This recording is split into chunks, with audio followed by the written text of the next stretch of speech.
of the Girls on Fire Confidence Conference and Workshops for Girls. And I am super excited to have the 2022 Girls on Fire Confidence Conference presented by Donna Worthington on the way on October 2nd. And I know you, I've been telling you all about the coaches that we have. We have 20 amazing women leaders who will be mentoring and just supporting our girls throughout the day. So I wanted to let you know a little bit about each one. So today I have Michelle, and she is a returning coach. We had her last year as well, so thank you for returning. Oh, of course. So tell us a little bit about what you do. I know you're big into darkness into light. You're a skincare consultant and a nurse, so you do like all the things. So tell us just a little bit more about that. Well, I'm a big advocate for mental health and suicide prevention, and like you said, I sit on the committee with Darkness into Light. It's an event we do every May. You get up at 4 a.m. It's to promote self-confidence, to improve self-confidence, your mental health, suicide prevention.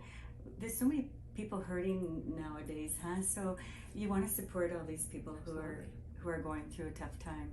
You know what, it's interesting because one of the reasons Girls on Fire kind of came to be was because I heard a story of a mom whose 8-year-old was essentially suicidal, which I was like, how do you even know what that is? I know. Right? So the work that you do is really important, and I'm really glad to have you involved with our girls. So tell us something like that you struggled with as a young girl. I was name called and picked on and teased at a young age. I had crooked teeth. Thank goodness for braces later on. I wore glasses in grade 5. I was terrible at sports, terrible. Couldn't catch a ball, probably because I didn't wear my glasses.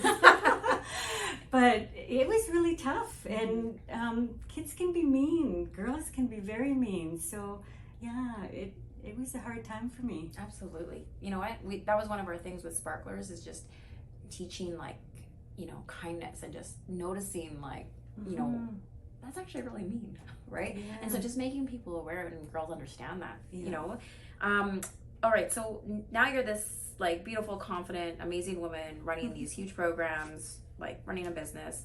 How did you go from that to where you are today?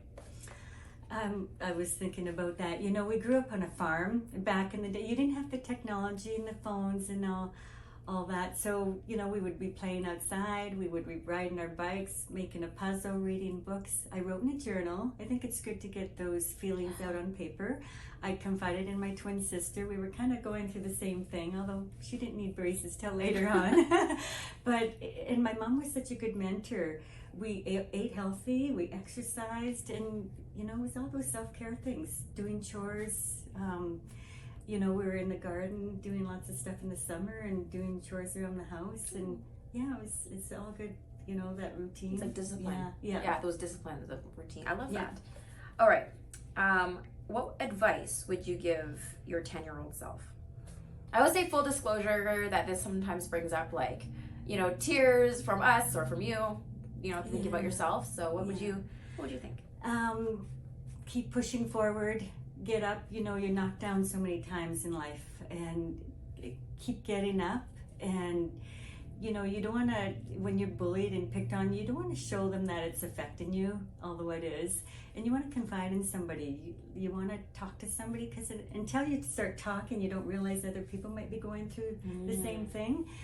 And just don't give up on your dreams and your goals. I went off to nursing school, and that's what I dreamt of doing, right? Now I'm part of a global skincare company, but keep pushing forward, one step at a time, one day at a time. It's only just a small part of your life, right? In those years that you're being bullied or picked on, and it's you've got your whole life in front of you. So I love that. All right, so the hardest question. This is a super Shero themed event. If you had to pick your unique superpower, what would it be?